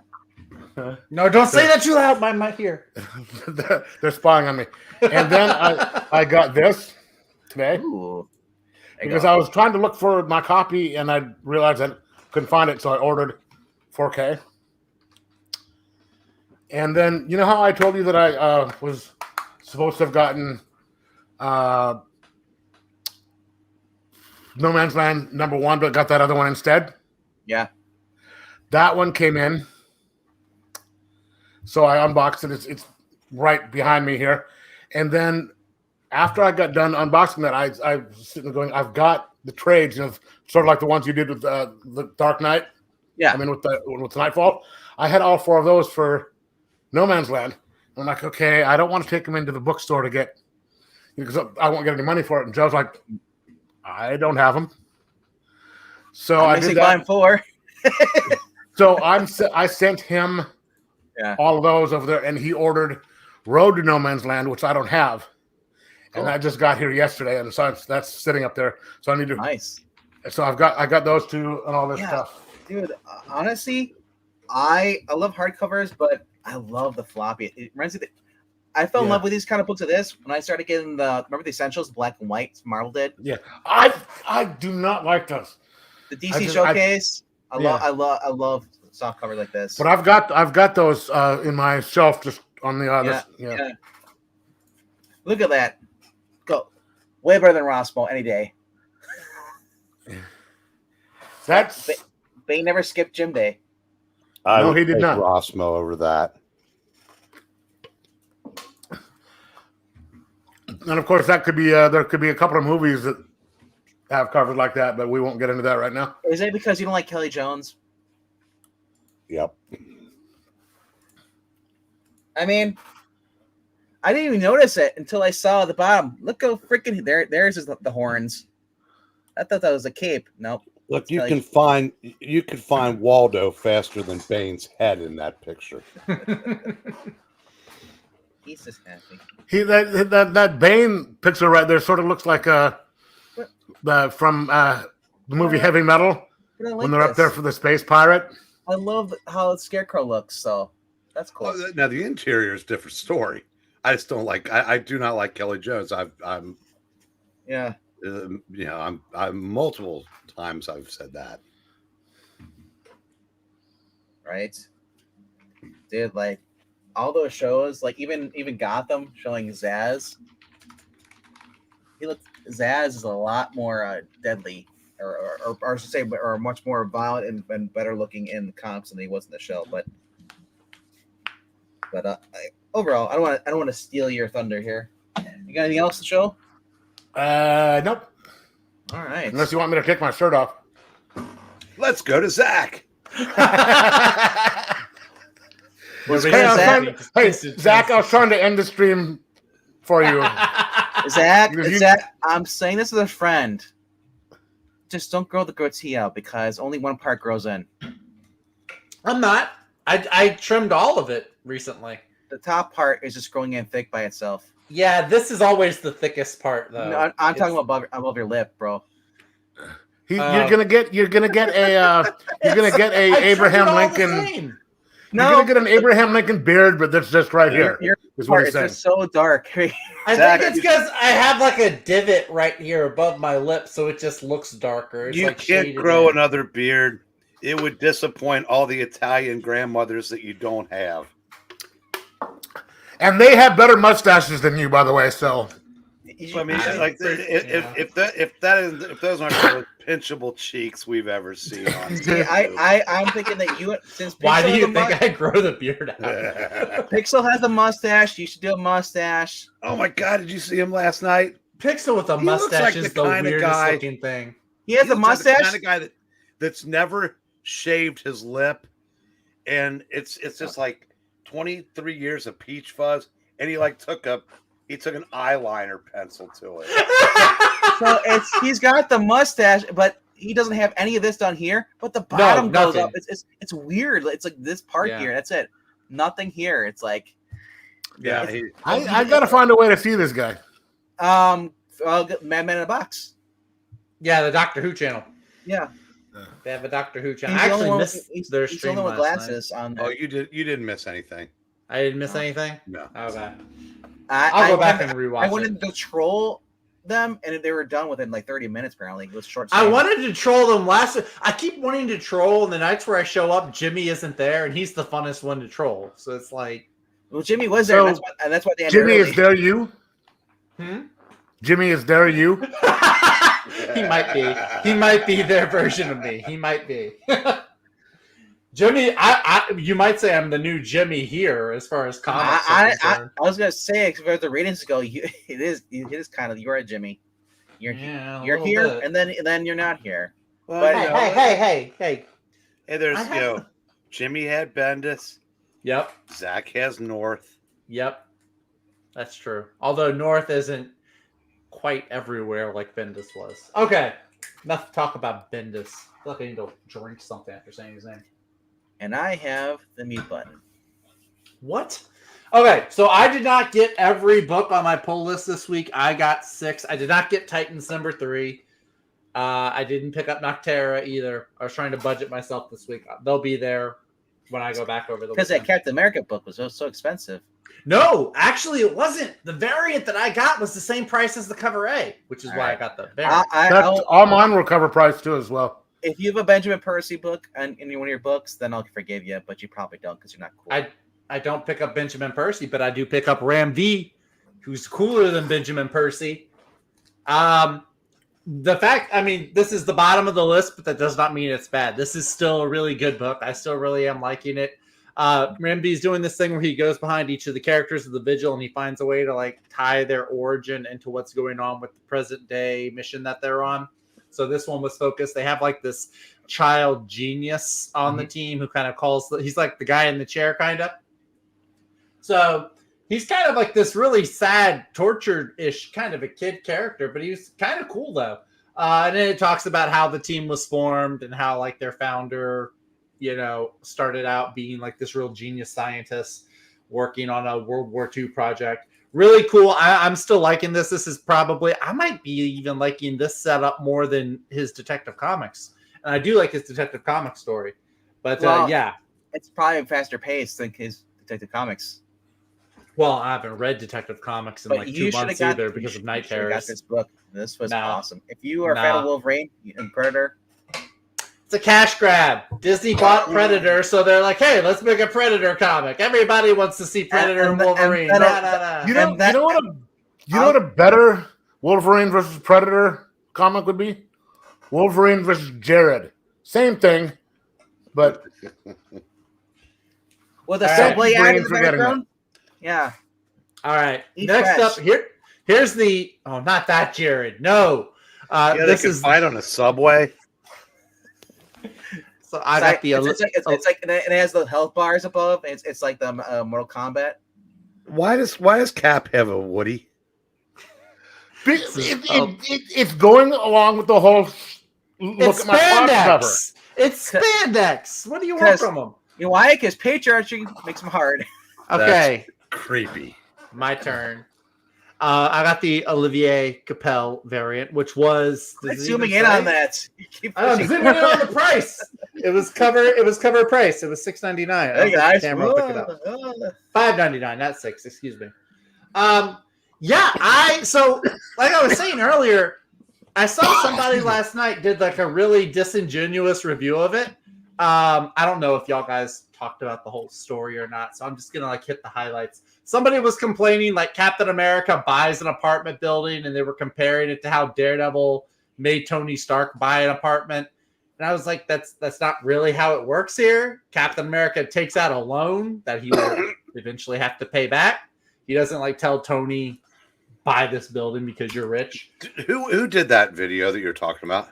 I will mention offline. I don't want to draw attention to this. I'm not here to draw attention or point people towards. Okay, well, I just want to other know. reviewers. Does he look like the artist who works on Big Game?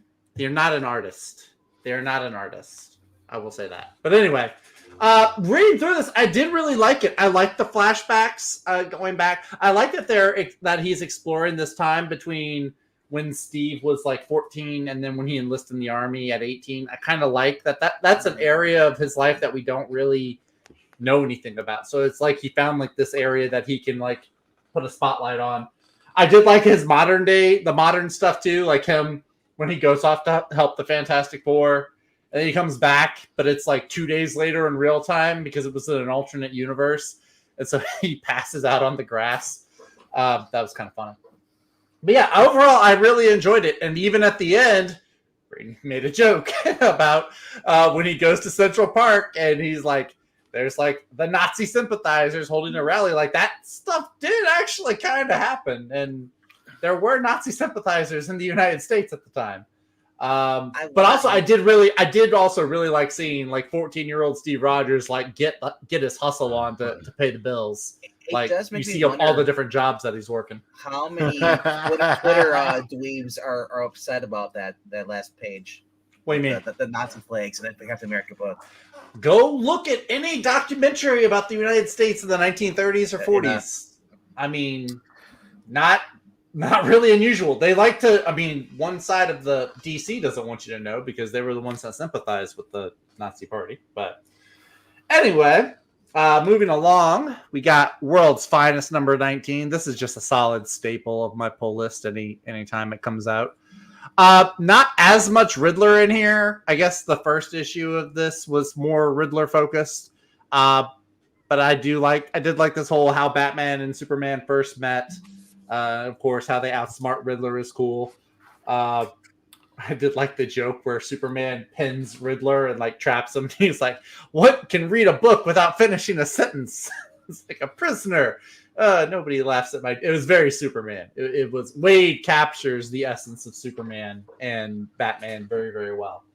The guy in the green hood that shows up, I'm curious about. I don't read Action Comics regularly, but I kind of want to know more about this guy. So I can't remember what he's called, but apparently he's not a new character. He's an older character that Mark was pulling from. Okay. So is it gonna you think it's like when he introduced Boy Thunder a while back, and then like Boy Thunder goes to like the Kingdom Come world and grows up to be Magog? Kind of like that, maybe. No, I think it's an older character. I don't think it's not a new character he created. It's just. I appreciate you giving this character, being intrigued by this character. I know green is not your first choice of colors.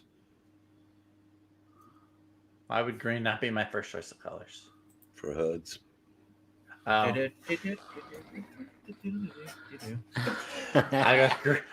like Green Arrow. I like Green Lantern. I like She-Hulk. Wait, he has a green hood? It might be Green Arrow as the Spectre. That was a no.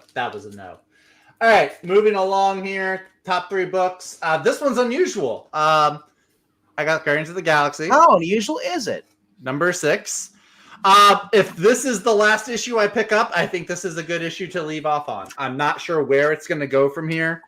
The Guardians seem like they all die in this issue. Seems like I don't know if they actually will or not. Well, you know how it is with Marvel. They'll bring them back 2 weeks. That's very true. But yeah, I mean, the next issue looks like it's going to focus on Hulkling and Wiccan, which are not my 2 favorite characters You're of the right Marvel where universe. I was. I'm tired of these teasing, and I hope that they continue with the team. I like just let them go off and be space emperors of whatever planet Hulkling's emperor on. Just whatever. They were better as Young Avengers, honestly, in my opinion. But yeah, overall the art was But the story I liked. I like how it finally told us like, what Grootfall was and how Groot became Grootfall and where everybody. It was like a where were you the day that this happened. So it's kind of like that with all the characters, which I thought was interesting. Some good stuff, some good writing stuff. The art I wish they would improve on. But when they're on the Groot planet, are all the words just "I am Groot, I am Groot, I am Groot, I am Groot"? Close. So apparently Groot's grandmother is like the tree from Pocahontas, and she says "I am," and then whatever her name is.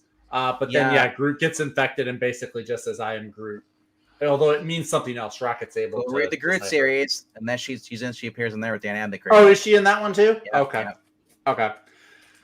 Number 2, Mark Millar takes another knife to my heart in this one. Like Breen said, the first half of the book just feels like, hey, remember those feelings you had from issue number 2? We're going to continue that. And just brutal. It's not even Nemesis doing it, which is the kicker. Like all these brutal things going on, and Nemesis is nowhere in the issue. Oh, Nemesis, yes, he's the guy in the plane. What plane? Pretty sure he's the guy in the plane that drops the nuke. I don't think he is. I don't believe he is. I got the impression by the dialogue. I mean, I didn't get that impression at all. I thought it was just some random lackey. But which was my nickname in high school. Nah, dude, it's just a guy it's just a pilot with a helmet. 2 pilots with helmets. I don't know. Anyway, the art, Pepe Larraz, man, the dude crushes it on the art. I did like the second half though, although there was another death that I didn't care for. I don't care for any of them. I like all these characters. But the end does have a cliffhanger. I feel like a seed was also planted, how everything could potentially turn around. I actually saw earlier in the chat, I think it was Dominic was dropping a few ideas about how things could turn around. Like he brought up like American Jesus. I was like, if American Jesus comes in here at the 11th hour and saves everyone, I will not have seen that coming. I will give Mark a big applause for that. But overall, big game. I'm loving. That's how they get everyone back in time. I'm loving it so far. It's fantastic. And then my number 1 book this week is Superman number 6. I think this is Joshua Williamson's best book writing right now. I like his Green Arrow. I liked his Batman and Robin, but I think this is the best one. I like what he's doing with Superman. Lois Lane being like the temporary editor of the Daily Planet. I like that whole character path for her. I like there's a joke where Clark's like, I should have been calling you Metropolis this whole time because she calls him Smallville. It's like that was kind of clever. I am curious about the chain guy. Brady were saying like Lex Luthor wouldn't have kept him like tied up because he would have like tried to use him against Superman. But I was like, if the guy doesn't like Lex and Lex considers him to be like a risk to him, I could see why maybe he would keep him chained up like that. Well, if he's a Superman, maybe he's a Superman doesn't have kryptonite. If it is Nicolas Cage Superman.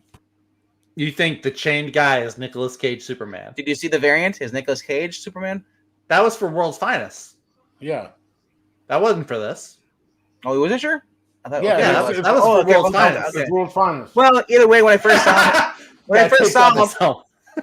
saw him, he looked like Nicolas Cage, and he had glowing eyes. That's why I got that cover. Yeah, I maybe, but you remember Superboy when he was created, he had the telekinesis. Yeah, he had the telekinesis up until at least New 52. He had that in the Jeff Johns run when he had the jeans and the t-shirt. Yeah. See, that's yeah. Also that character that we see in the end of World's Finest. Mm-hmm. People are thinking it's Aether or Thier. He was basically created by Steve Gerber and Gene Colan back in Phantom Zone number 3, March 1982. Okay. But he also was a character. He was a native of the Phantom Zone. He lives there, and he recently just came back in 2002 of Dark Crisis. So people are thinking that's who that character is. Okay. Yeah, so it's like I said, I was like when I was reading up, and I was like, dude, like that makes sense because Tinian's the one that makes up characters all the time. I don't see Mark. Well, Mark Waid, he finally just made like one character throughout the whole entire series so far. He's made that super kid from the other dimension. Boy Thunder. Boy Thunder. But All right. And last thing, I didn't pick this up this week, but I did finally get around to reading it this week. I read Prodigy. This is the first 6 issues from Mark Millar with Raphael Albuquerque. This would be a killer Netflix show. I'm just going to say. If this gets made into a Netflix show, I'm binging it day one. This was a really great character, really great story. The way his mind works, and just the whole story, the whole bad guys, everything about him. The character is awesome. I think they just wrapped up volume 2 early this year. I know there is a second volume in trade at the LCS. Ash and I did a review on it on his channel. Nice. Okay. Yeah. I know Ash was telling me that I would really like Prodigy. So he kind of reminds me of Mr. Terrific a lot. A lot of Mr. Terrific. Definitely. So I do want to read the next collection, the next story with him, and then I also, after reading Big Game, I do want to read about Huck especially. He's the big one that I want to read about.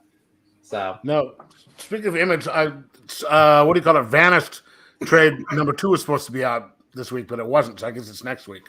I really want. Okay, nice. So that I read the first one and that was awesome. That's all I have. I don't know what else you're waiting for. I don't know. Just keep it on me. I figured you had more. No, that's it. Budget's kicked in this week, so I mean budget's every week. But I'll probably have Titans 3 by next week. I'll pick up the last issue. I know this was the last issue of Nocterra, right? This was like the finale. But they at the end of it they do talk about they might be doing more. They left it open-ended, kind of. Well, yeah, they always do that. They gave it a good ending, happy ending, but they said there might be more. And then we'll coming. The trade's coming out later next month or after that. I know next week is going to be next week is a big week. Oh God, right? Detective Comics is back. Firepower's back. Void Rivals. Oh, speaking of, I didn't say Ultimate Invasion, but did you see that Jonathan Hickman and your favorite Daredevil artist Marco Cicchetto are relaunching Ultimate Spider-Man? Yeah, I heard that. I don't know if it's going to be Miles or if it's going to be Peter, but you had me at Cicchetto. I don't mind if it's Miles because I think Hickman can write a better Miles than any of the other writers can. Miles seems like a weird. So Hickman does like a lot of really intense, like really in-depth sci-fi type writing. I would be really curious to see how he would work Miles into that. The reason I'm thinking it's Miles because remember this whole Ultimate Invasion. Avalanche. I didn't. I thought I had my mic off. I'm sorry. You're good. I thought I had my mic off. I'm sorry. You're good. That's okay. So yeah, Ultimate Invasion, the very first issue, the maker says, "Hey, Miles, you're the only ones from our universe. Come with me." And Miles says no. Right. So I think Ultimate Spider-Man is going to tie into that actual whatever happens in Ultimate Invasion. You're going to have Miles going against the maker. Maybe. We'll see. Because remember, in the maker's universe, he's when he's creating right now, currently, he fine-tuned it to what he wants. He stopped Peter from being bitten by the spider. So if Miles, that's right, he did do that, didn't he? So there is So I'm just so happy that Cicchetto is actually coming back working stuff because Cicchetto is like one of those my favorite artists other than Dan Mora.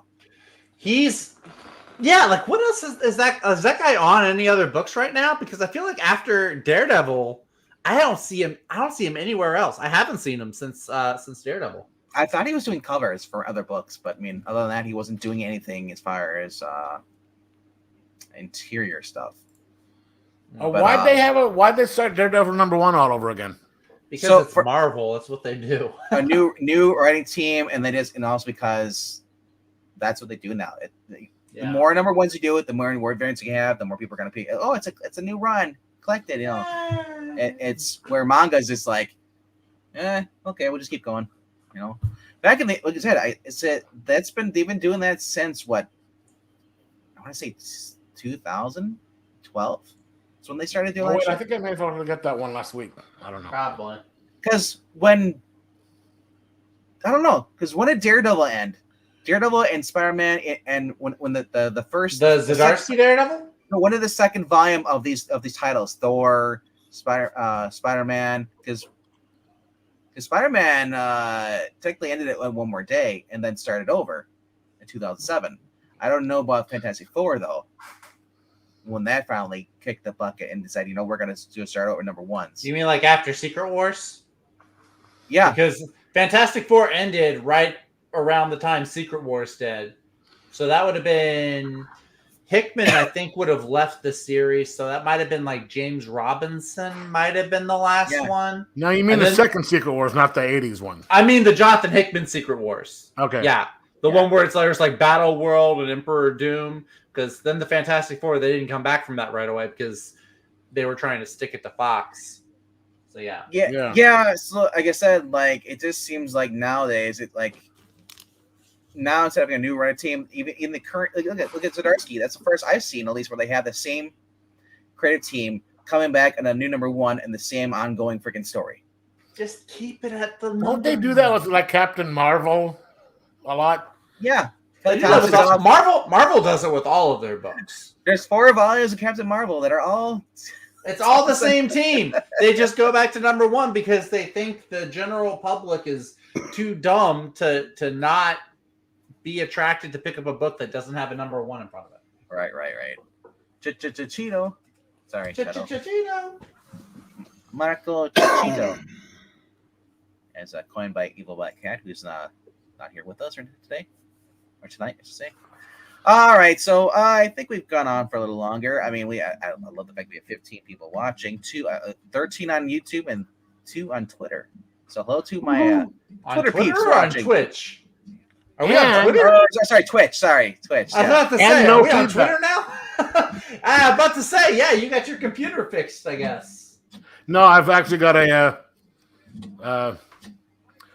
I managed to bum a headphone off of a friend of mine. Oh, nice. So Very it was. cool. I was working on getting one. I'm just, the green edge is a little short. Yeah, he spent his life savings on that, and now he's avoiding the light behind him.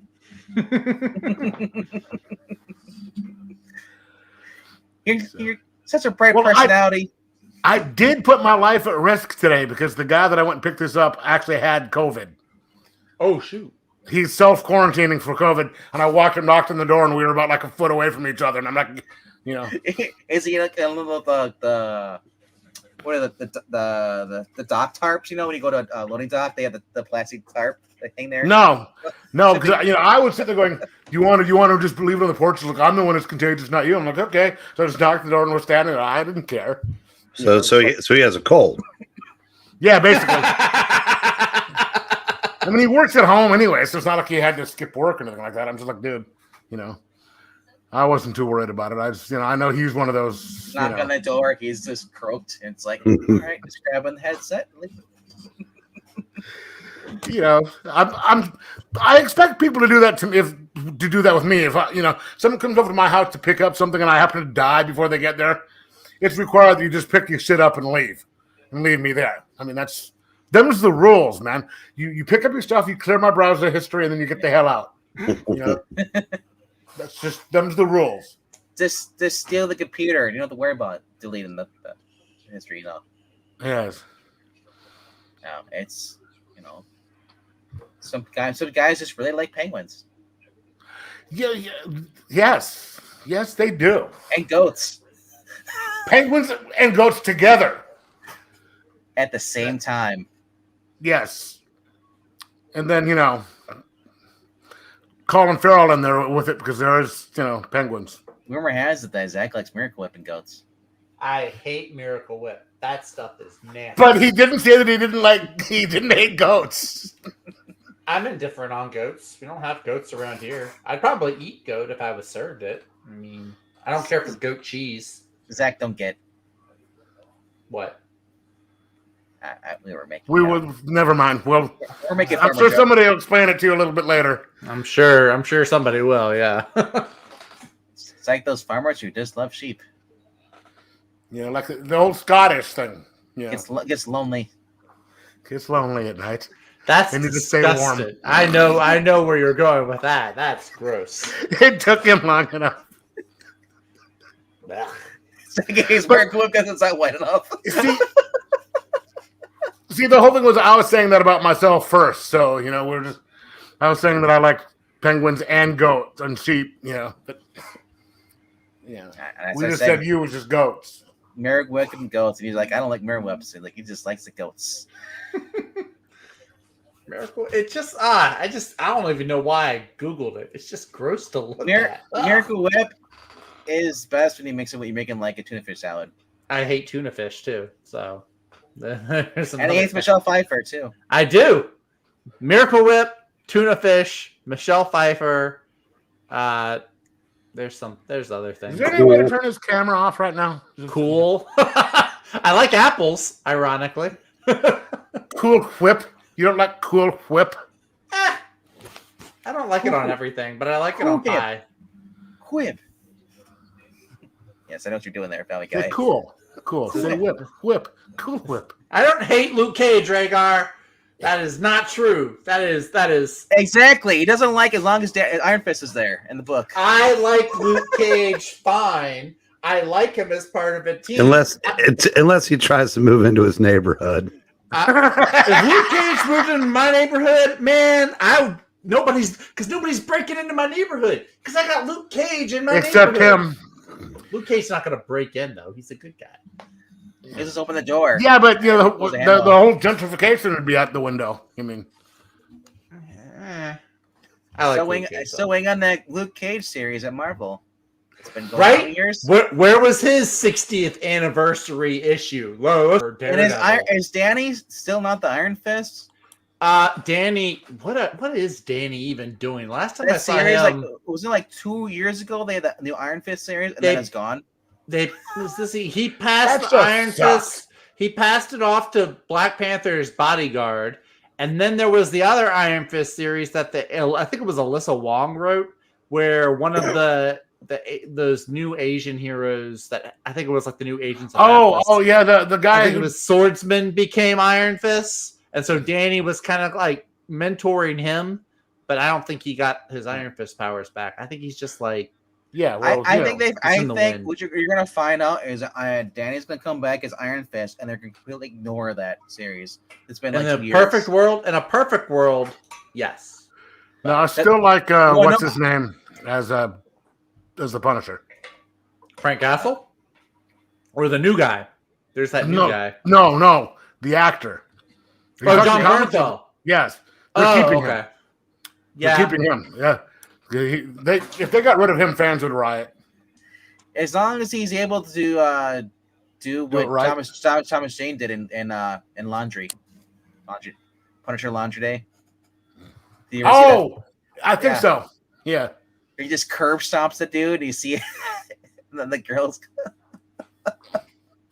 steps on his leg, crunch. I was like, oh. Yes, Marani wants me requesting that you and I are Luke Cage and your Danny Rand for the RPG. Should mix it up, and I should be Luke Cage. I don't know how he'd survive. Because I'd totally be like Danny Rope with my surfer voice and stuff. And I would just talk real cool like this. Come on, Danny. Wow. Wait, Mayberry? What the hell's that? That's Mayberry. What are you talking about? Who does that sound like from Mayberry? Everybody in Mayberry talks like with a high-pitched tone. You sat there and did that, you might as well put blackface on with that little accent. He said he was going to be Luke Cage. He's whiter than me. He's got the screen shining on his face. That's why. But he looks whiter than I do. But you're more like Justin Trudeau of the group here. Yes. Or Makes no sense. That was more Indian, though. Sense. Anyway. All right. It's nice knowing this channel. It was nice. RDV does do the best War Machine. I will concede that. He does do a good War Machine. Damn straight, honky. The weird part is his War Machine is also his Luke Cage. No, are you talking the War Machine from the comic or the MMA fight? Wait, Zach, are you saying that all black voices sound alike? when it's him doing them, yes. I've only voiced two black fair. characters. That's not true. I thought you voiced 3 or 4. No, there's a third one. Amanda Wawa. Yeah, that's true. That's true. Amanda Wawa, yeah. I think I've only gotten to voice Black Panther once or twice. I think That was by design. My That design. was by design. And now, when you do the Black Panther, do you actually sit there and say that it works 100% of the time, 60% of the time, or it No. always works 60? No. Or is that? I just go like, okay, everybody, we're about to go into Wakanda. You got to raise your hand up. You got to do like the Black Panther salute. Yo, Wakanda forever, bro. Wakanda. Can we say goodnight? Sure. Good night, Gracie. Who's Gracie? Not Eric. All right, guys. You guys know the drill. If you haven't done so, please subscribe. We're trying to get to 500 so we can finally apply for monetization so we can actually get paid something here on the channel. Did we not do a 400 subscriber celebration, blah, blah, blah, blah? We thing? will when we get to 500.